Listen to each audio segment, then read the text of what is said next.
Corona ରାକ୍ଷସ corona ରାକ୍ଷସ କାହିଁକି ଜନ୍ମିଲୁ ଚୀନର ସେଇ ଓହାନ ସହର ଏନ୍ତୁଡ଼ିଶାଳୁ ଗିଳି ଯାଉଅଛୁ ସହସ୍ର ମଣିଷ ଟାଣି ନେଇ କରି ଧରିତ୍ରୀ ମାର କୋଳୁ।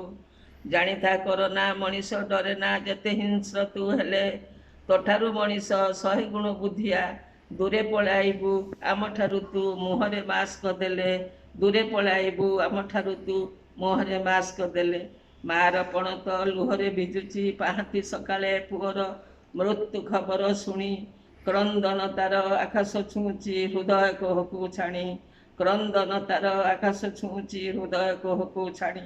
ଦୂରେ ହଟାଇବୁ ତୋତେରେ କରୋନା ବାରମ୍ବାର ହାତ ଧୋଇ ଦୂରେ ହଟାଇବୁ ତୋତେରେ କରୋନା ବାରମ୍ବାର ହାତ ଧୋଇ ଘରେ ରହି ଆମେ ସୁସ୍ଥରେ ରହିବୁ ଦାଣ୍ଡ ଦୁଆର ଆଗରେ ସାନିଟାଇଜର ଥୋଇ ଦାଣ୍ଡ ଦୁଆର ଆଗରେ ସାନିଟାଇଜର ଥୋଇ।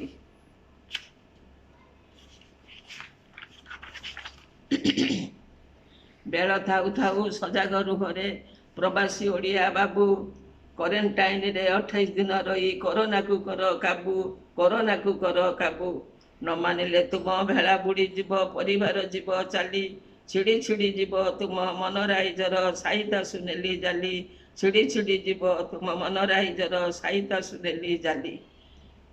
ଦୂରତା ଓ ସଚେତନତାକୁ ଆମେ ମାନିବାର ପଣ କଲେ ହାରିଯିବ ସେଇ ବର୍ବର କରୋନା। ଖାଲି ଭ୍ୟାକ୍ସିନଟିଏ ବାହାରିଲେ ହାରିଯିବ ସେଇ ବର୍ବର କରୋନା। ଖାଲି ଭ୍ୟାକ୍ସିନଟିଏ ବାହାରିଲେ ଡର ନାହିଁ କରୋନାକୁ ମାନି ଚାଲ ସର୍ଭେ ସରକାରୀ ନିୟମ ଲକଡାଉନ ମାନିବାକୁ ମାନିନିଅ ସର୍ଭେ ସରକାରୀ ନିୟମ ଲକଡାଉନ ମାନିବାକୁ। କରୋନାରେ ତୁ ହରାଇ ପାରିବୁନି ହାରିଯିବୁ ଆଉ କେଇ ଦିନ ପରେ କରୋନାରେ ତୁ ହରାଇ ପାରିବୁନି ହାରିଯିବୁ ତୁ ଆଉ କେଇ ଦିନ ପରେ।